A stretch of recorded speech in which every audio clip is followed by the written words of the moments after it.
Assalamualaikum majikan. Di teman cerita kali ini kita mau bawain lagi nih sebuah tweet dari X. Yang mana tenang aja, kalau besok Jumat nanti kita baca lagi email dari kalian biar selang-seling begitu ya. Yang kali ini tuh ada cerita seru abisnya dari tweetnya Kak Gusti Gina. Dimana cerita yang dibagikan di akun X itu tuh cukup viral tentang pasangan suami istri di Kalimantan yang katanya kena santet kiriman dari mantan. Bener-bener ya tuh yang namanya mantan yang kelakuannya pakai setan. Dasar mantan setan. Nah ceritanya tuh di sini katanya sang mantan itu ngirim yang namanya racun sangga sama santet pemisah rumah tangga. Katanya itu tuh santet paling jahat dari Kalimantan yang nggak bakal berhenti sampai targetnya innalillahi. Jadi ceritanya narasumber yang memang namanya sudah disamarkan ya, disebut saja Maya. Nah tahun 2021 kemarin Maya ini menikah dengan suaminya bernama Andi. Kenapa suara kita mau habis? Maya menikah dengan suaminya bernama Andi.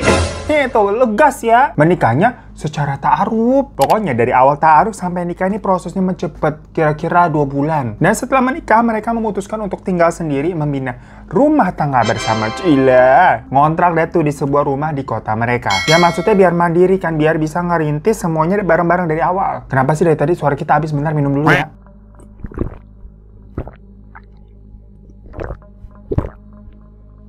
Welcome back lagi. Nah, sekitar seminggu setelah tadi pindah ke kontrakan, Andi nih ngerasa kalau rumah kontrakannya tuh kayaknya kegenyaman dah. Gak homey kalau kata anak sekarang. Jadinya mah Andi kagak betah. Bawaannya pengen keluar mulu gitu ngelayap. Dan kalau udah di luar juga rasanya nggak pengen buru-buru pulang. Karena hawa di rumah tuh apa ya?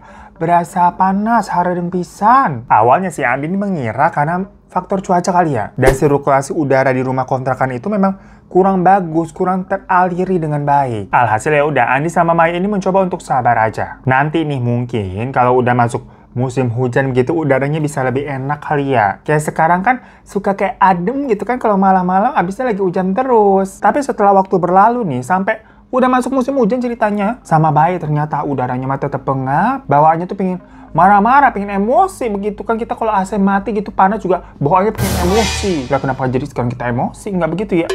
Abis itu tiap malam nih sering banget tuh si Andi dengar ada suara benda-benda jatuh dari atap kontrakannya. Bunyinya macam didengar-dengar kayak mungkin buah mangga kedebuk gitu ke genteng. Karena memang ada pohon mangga di sana iya. Namun masalahnya pas paginya dicek kagak ada gitu, pohonnya lagi kagak berbuah. Dan gak ada juga sisa-sisa buah jatuh di atas pohonnya. Di atas atapnya gak ada apa-apaan. Padahal mah bunyinya kenceng banget. Yang sampai bikin kalau orang tidur itu pasti bangun begitu. Nah dari situ Andi sama Maya cerita tuh ke saudara-saudaranya. Ya biasa kalau lagi ngumpul-ngumpul kan macam ngegibah gitu kayak hawa di kontrakanku masa nggak enak banget dah. Udah gitu sering ada bunyi-bunyi dakduk gitu di atas rumah. Itu kenapa ya kira-kira ya? Dan pertanyaannya itu tuh dijawab sama beberapa orang yang pada bilang, kayaknya kemungkinannya diganggu sama jin deh kamu tuh, atau memang penunggu rumah di situ tuh rumah angker kali. Namun sebagian ada juga yang bilang tuh kayak, jangan-jangan kamu lagi dikirimin santet. Biasanya begitu tuh ada suara-suara di atas rumah. Lah kok jadi serem bener. Tapi ya udahlah ya, kejadiannya kemarin-kemarin itu tuh cuman Andi sama Maya jadiin cerita aja. Gak terlalu diambil pusing. Tapi makin lama kok gangguannya makin aneh. Sampai-sampai si Andi ini sering melihat kayak sekelebat-sekelebat bayangan di rumah itu.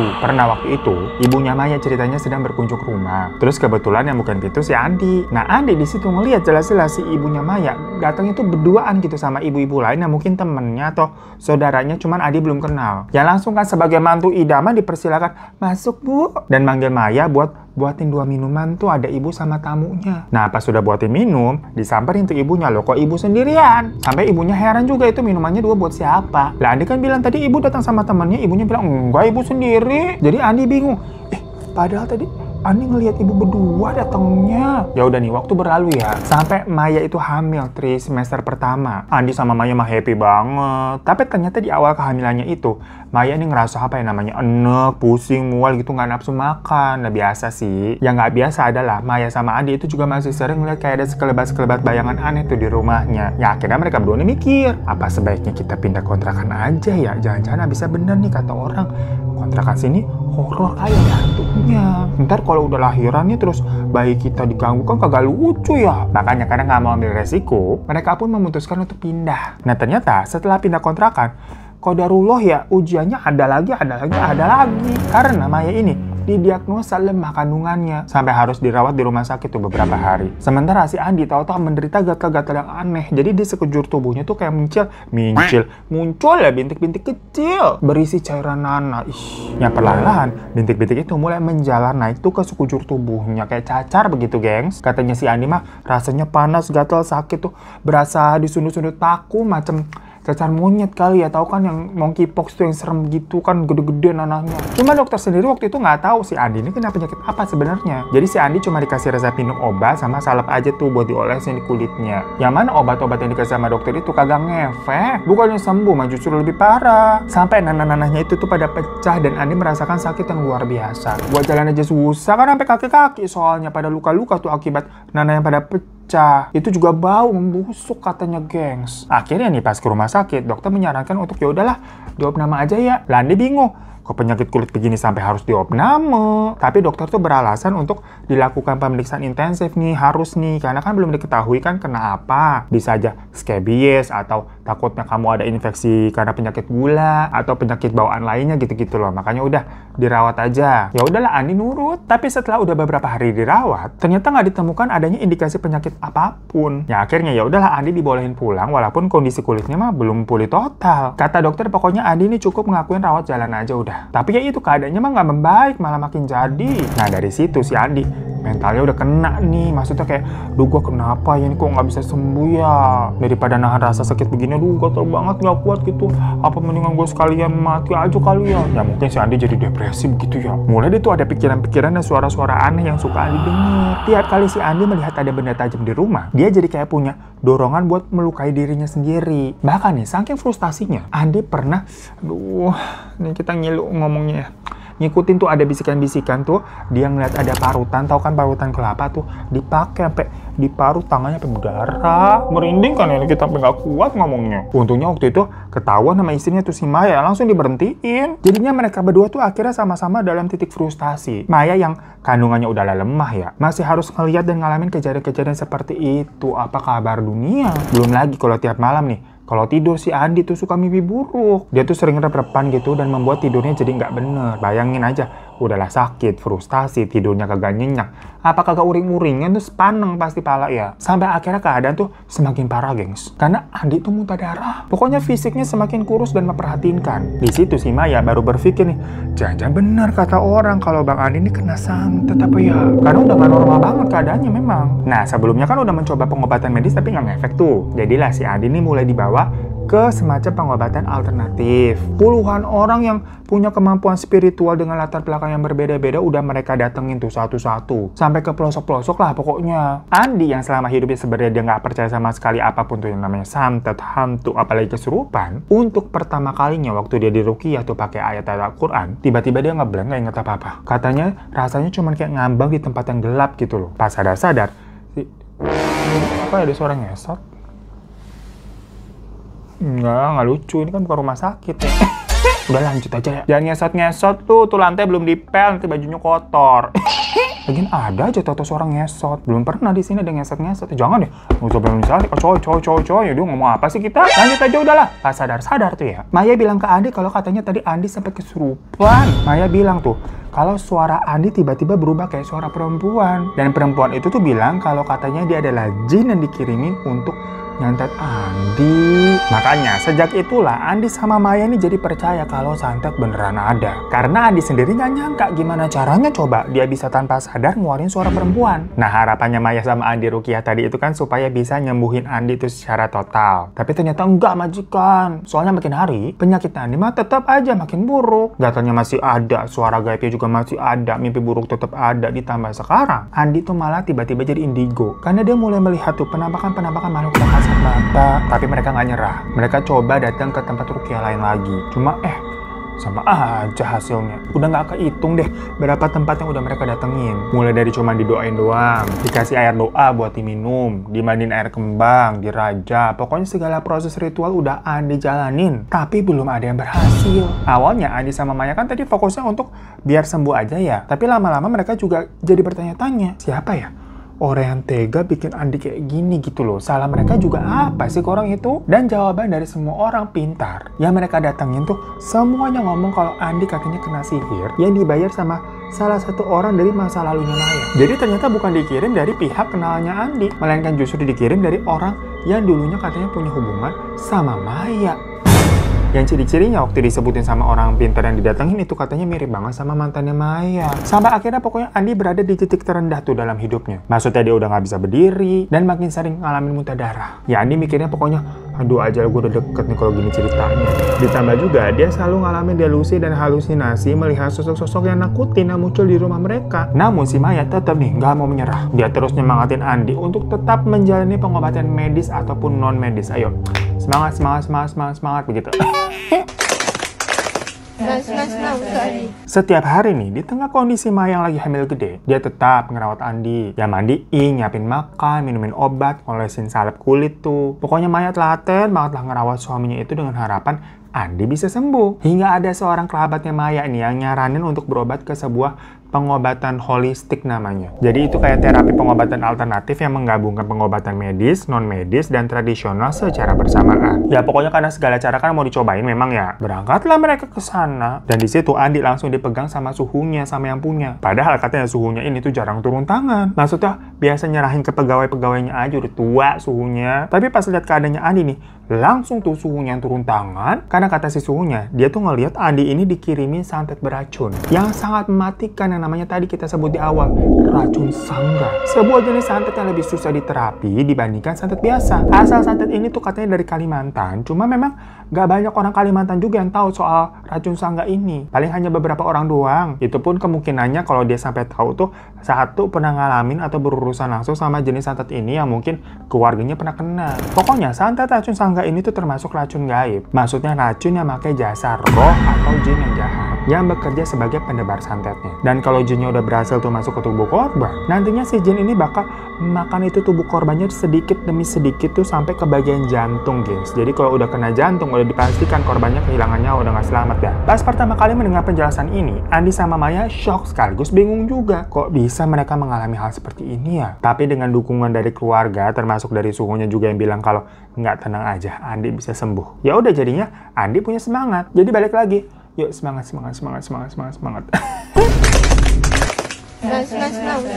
Nah, dalam proses terapinya dihadirkan nih seorang mediator yang kita sebut saja namanya di sini tuh Ki Anang, tapi bukan singkatan dari Ani Lanang ya. Ki Anang aja udah yuk, lu pada aneh-aneh. Mohon maaf ya Ki Anang ya.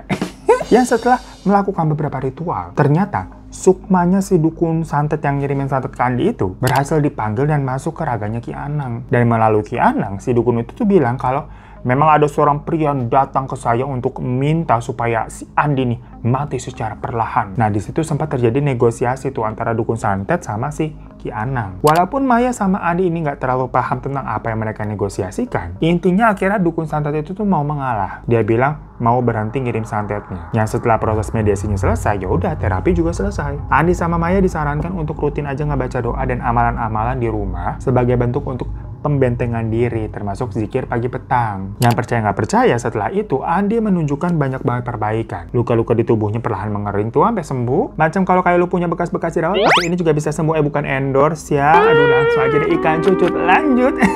Kebiasaan abisnya nih, tau-tau di tengah ada api begitu ya.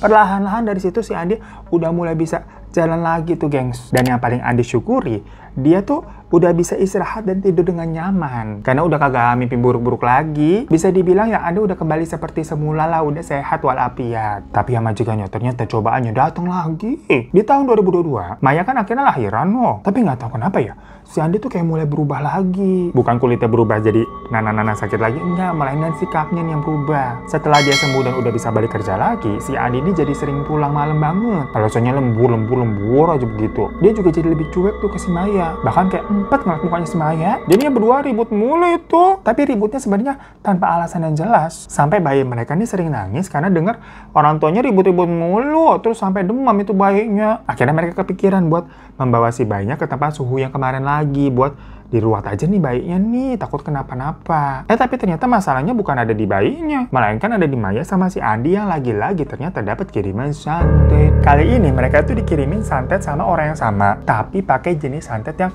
berbeda. Santet yang dikirim kali ini tuh adalah santet pemisah rumah tangga yang pakai jasa jin dasim namanya. FYI aja, jin dasim itu katanya adalah jin spesialis yang tugasnya memang mengganggu dan merusak hubungan rumah tangga seseorang. Jin dasim ini tuh mampu memanipulasi manusia supaya bisa lebih mudah emosi, lebih mudah berselisih, dan jadi senang berdebat. Nah, mungkin kalau kalian marah-marah nagin video baru, lu lagi dihasut sama jin dasim lu. Pokoknya kalau jin dasim ini tuh berhasil bikin pasangan suami istri bertengkar terus bercerai, dia bakal seneng banget. Macam sales yang achieve target begitu. Pasti dapat bonus. Berhasil, hore! Nah, makanya setelah si Andi sama Maya tahu kalau mereka dikirim lagi, ya udahlah, mereka pun diruqyah lagi. Keadaannya membaik tuh, tapi memang sebentar doang. Karena nggak lama, ribut lagi, cekcok lagi, udah berantem lagi. Sampai sempat terlihat di pikiran masing-masing tuh apa kayak, udahlah kita cerai aja. Tapi kan mereka ujung-ujungnya nih akhirnya sama-sama ingat kalau tujuan pengirim santet itu memang mau mereka berpisah ya. Jadi kalau mereka ke bawah suasana nih, berarti mereka nih kalah dan membiarkan jin dasim itu bahagia. Oh, tidak bisa. Makanya Maya sama Andi nih masih sama-sama tetap berusaha untuk mempertahankan dan memperbaiki hubungan rumah tangga mereka. Namun dari situ sepertinya Maya ini akhirnya diserang. Dia mulai sakit-sakitan dan dihantui rasa was-was, gelisah, curiga, sama kayak ngerasa lelah mulu sama hubungan mereka tuh, hubungan rumah tangganya maksudnya. Maya sama Andi sih sebenarnya rutin ke tempat terapi itu masih rutin. Sampai waktu si Suhu tuh minta untuk diliatin foto rumah mereka, dan pas dilihat, wah, ternyata di rumahnya tuh katanya banyak buhul gaib yang dipasang buat menarik makhluk-makhluk tuh di sekitaran sana untuk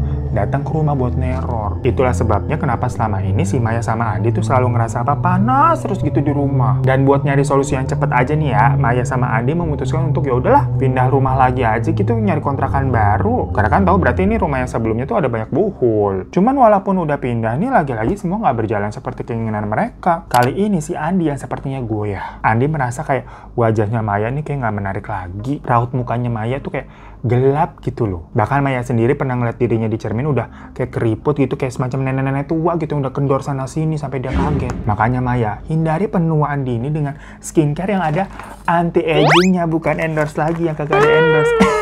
Gimana sih kita lagi gila-gila endorse, habis liburan kita butuh duit majikan. Jadi ini otomatis nih tangan sama mulutnya ya, mohon maaf. Suka bandel emang nih tangannya. Lanjut aja lagi ya, mohon maaf ya majikan ya. Tapi yang paling mengganggu bukan ada endorse lewat. Yang ganggu itu adalah, kata si Andi, aroma yang keluar dari tubuhnya Maya. Baunya kagak sedap. Padahal waktu awal-awal kenal nih, si Andi ini menganggap si Maya tuh bener-bener apa ya, cewek-cewek yang wangi, yang tampil selalu menjaga kebersihan, bersih gitu loh. Makanya habis itu si Andi bingung, kok tau-tau si Maya bau ketek. Ilfil jadinya si Andi tuh. Tapi tenang aja buat majikan yang ngerasa punya bau ketek, pakai deo spray ini. Duh, kebelet endorse lagi kita. Banyak banget sih barang di sini. Geratak nih, ada apa lagi? Ada lotion tuh, ada sisir begitu ya. Ini nggak ada yang endorse nih. Ada remote.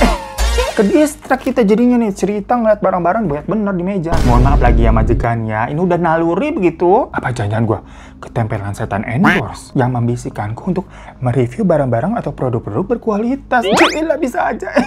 Ada gitu yang kita bawain setan endorse begitu. Ada nggak sih setan endorse?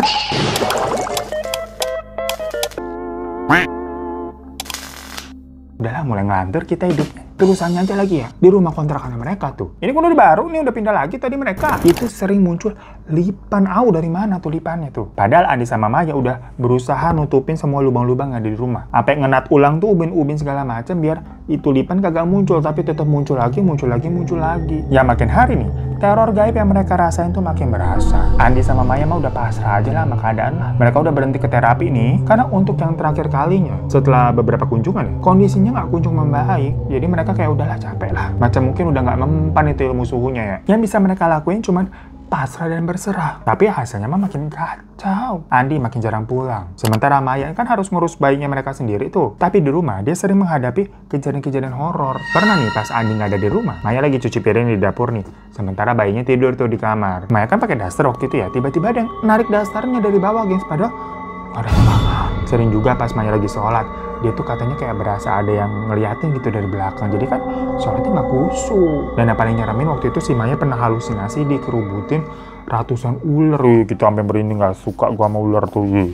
Ngeri. Sampai setelah hampir setahun begitu terus, Andi kebujuk rayuan Jin tuh kayaknya tuh. Dia selingkuh. Maya yang tahu ya pasti hatinya hancur sehancur-hancurnya. Hancur, hancur hatiku, hancur, hancur hatiku. Itu lagu lama banget ya. Abisnya waktu itu dia ngegapin handphonenya si Andi lagi WA-an tuh sama selingkuhannya. Ya Maya di situ kan ngerasa loh kok kayak cuman gua yang berjuang di rumah tangga ini sendirian ya. Sementara si Andi malah lari dari masalah ke perempuan lain. Ya abis itu nggak tahu karma atau bukan. Penyakit gatal-gatal dan bintik-bintik di kulitnya si Andi tuh mulai muncul lagi tuh. Tapi bukannya ninggalin Andi, ujung-ujungnya Maya kagak tega. Capek nih kita sama Maya kalau begini nih ya kagak kelar-kelar. Ya mungkin dia abisnya merasa Andi ini selingkuh kan juga karena pengaruh santetnya juga, bukan karena tau-tau si Andi dari hati. Denial kali si Maya ya. Pokoknya Maya jadi ngebantu Andi untuk berobat lagi. Mungkin si pengirim santet itu gede kali ya, ini kok berdua kagak bisa-pisah. Akhirnya dikirimin double, tau gak gengs? Dimana Maya sama Andi tuh diserang santet pemisah rumah tangga, sama santet racun sangga, jadi secara bersamaan jepret gitu. Nah sampai saat ini katanya Maya sama Andi tuh masih terus berusaha melawan kiriman santet tersebut. Yang mana ya itu taruhannya nyawa kalau misalkan racun sangga itu sampai ke jantung tuh udah bisa-bisa nggak selamat. Cuma setelah ditelusurin nih, kira-kira kan siapa pengirim santetnya? Dibilang kan katanya merupakan mantannya Maya yang pernah berhubungan dulu. Ternyata ada gengs, dicari tahu ketemu tuh. Sebut aja di sini namanya Duma ya. Dan Duma juga akhirnya memang ngaku. Ceritanya dulu tuh si Maya sama Duma pertama kali deket setelah satu kelompok pas zaman kuliah dulu. Sepintas Maya sih ngeliat Duma itu sebagai sosok yang ramah, santai, dan suka bercanda. Udah gitu si Duma emang suka goda-godain Maya. Intinya Maya mah terhibur.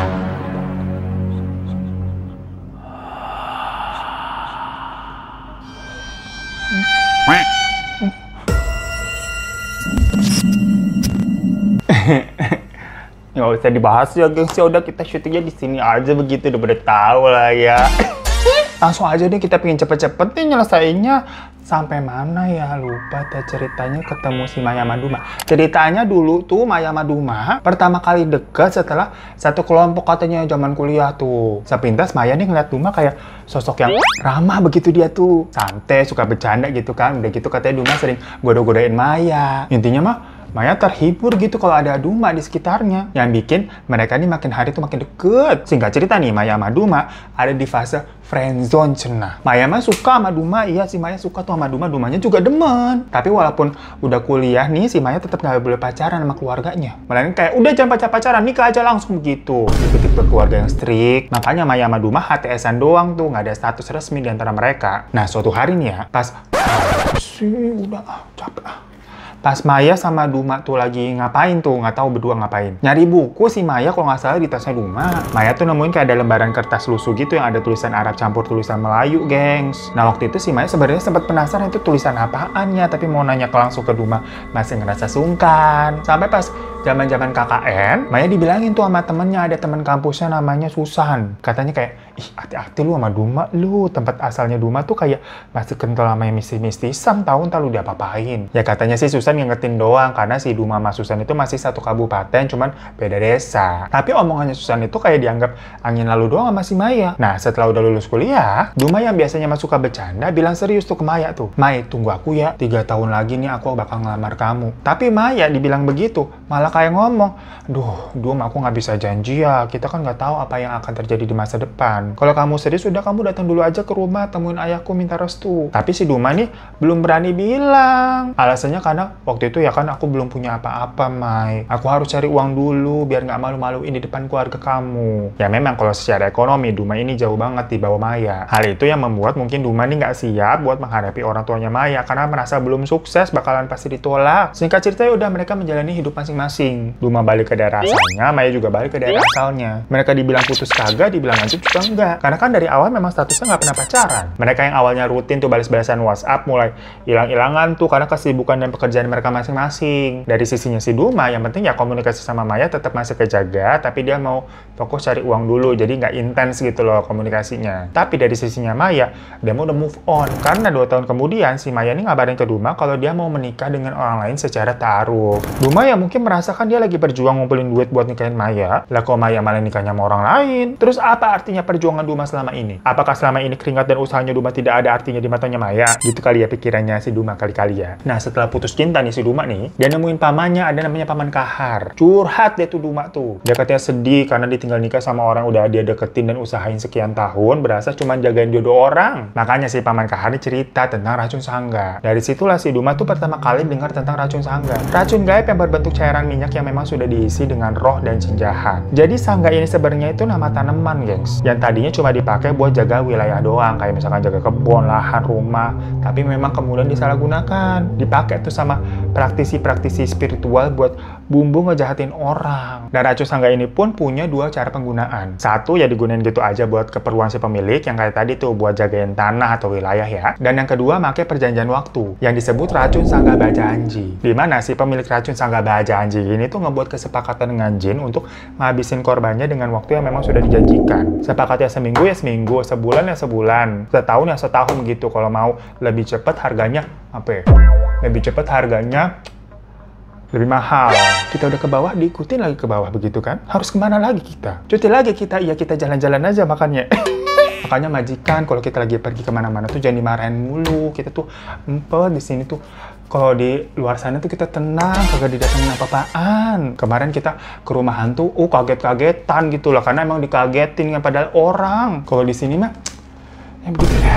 Tuh kan kedistraksi lagi ngomongin apa lagi, kebiasaan nih kita emang nih. Pokoknya katanya penggunaan racun sangga tuh ada konsekuensinya. Biasanya di bulan Safar si pemilik racun tuh harus ngasih makan jin piaraannya pakai tumbal nyawa manusia. Makanya di Kalimantan sendiri ada mitos atau kepercayaan dari warga di zaman dulu supaya lebih hati-hati pas mau masuk bulan Safar, jangan sampai keluar rumah pas di waktu itu, katanya begitu. Karena warga di sana tuh percaya di saat-saat itu ya ada orang-orang yang memiliki racun gaib yang ngelepas racunnya tuh. Jadi kalau kena berarti lagi kapuhunan gitu, dapat musibah tanpa ada alasan yang jelas, alas apa saja. Nah, Paman Kahar tuh bilang, orang yang kena racun sangga itu tuh bakalan sakit-sakitan. Terus lama-kelamaan psikisnya akan kena karena ya sakitnya kagak sembuh-sembuh. Apalagi dibarengin tuh biasa dikirimin roh jahat atau jin-jin gitu kan ke rumah orang yang dituju gitu, makin jadi deh. Paman Kahar juga bilang ke Duma, kalau Duma nih mau main ilmu hitam, sekali masuk bakal sulit keluar, apalagi pergi lo. Pergi dah. Repot banget hidupnya. Langsung lupa lagi kita dari mana. Masuk ilmu hitam. Sekali masuk sulit keluar. Apalagi Duma ini harus buat racunnya sendiri. Buat racunnya sendiri. Yang taruhannya mah adalah nyawa, gengs. Karena proses pembuatan racunnya sendiri tuh nggak mudah. Duma harus manjat pohon kelapa yang tinggi tuh buat nyari kelapa tembaga. Kelapa khusus yang nggak boleh jatuh ke tanah, yang ketika direndam air tuh bakal ngambang secara vertikal. Dan setelah berhasil ngambil kelapa tembaga itu, kelapanya dibungkus kain hitam dan dibawa pulang. Singkat cerita ya, Duma ini akhirnya berhasil tuh mengolah tanaman sangga tadi dan membuat menjadikannya minyak racun sangga yang warnanya biru kehitaman. Dan racun itu tuh cukup dikirim secara gaib tuh lewat angin kepada korbannya. Sementara Paman Kahar nih juga masih ngebantu Duma dalam bentuk lain, yaitu ngirimin buhul-buhul gaib ke tempatnya Maya sama Andi untuk narik jin-jin dengan energi negatif di sekitar tempatnya tuh agar hidup Maya sama Andi nggak pernah tenang, selalu dihantui rasa ketakutan. Yang mana mungkin tadi kan ada adegan Ki Ana ngomong sama dukun santet tuh, ya maksudnya tuh si Paman Kahar itu kali. Nah pokoknya kalau majikan mau lihat penggambaran visual atau mau komentar dari kisah Maya sama Andi, kalian bisa lihat mau komentarnya, nanti kita taruh linknya di pin komentar ya. Berarti kan sebenarnya ini karena pelakunya udah ketahuan dan ngaku. Semoga Maya sama Andi mah baik-baik aja ya, kembali seperti semula gitu hubungannya. Buat Duma juga tobat lu yo. Makanya kalau jadi laki gercep, jangan nanti-nanti gitu nikahin anak orang. Tapi gimana ya, waktu itu kan memang si Duma belum, maksudnya baik gitu, mau apa sih namanya, ngomong apa sih, kita udah belepotan nih ngomongnya. Mau kaya dulu, bukan mau kaya dulu. Bahasa bagus apa, bentar kita mikir. Mau mapan dulu lah, repot bener. Habisnya kalau nggak mapan juga mau ngasih makan anak orang HP. Cuma berarti kalau bukan jodoh mungkin ya udah, kalau bukan jodoh mah ikhlasin aja, jangan malah main santet-santetan, dosa lu.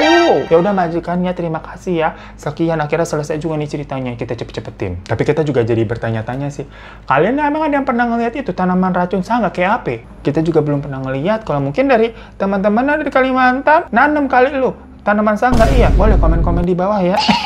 Yaudah, terima kasih majikan semua ya. Sampai jumpa lagi di teman cerita selanjutnya. Pokoknya kalau kalian mau lihat mau komentarnya, nanti kita pin kolom komen aja ya, dicek ya. Assalamualaikum warahmatullahi wabarakatuh. Janganlah takut, ceritakan padaku.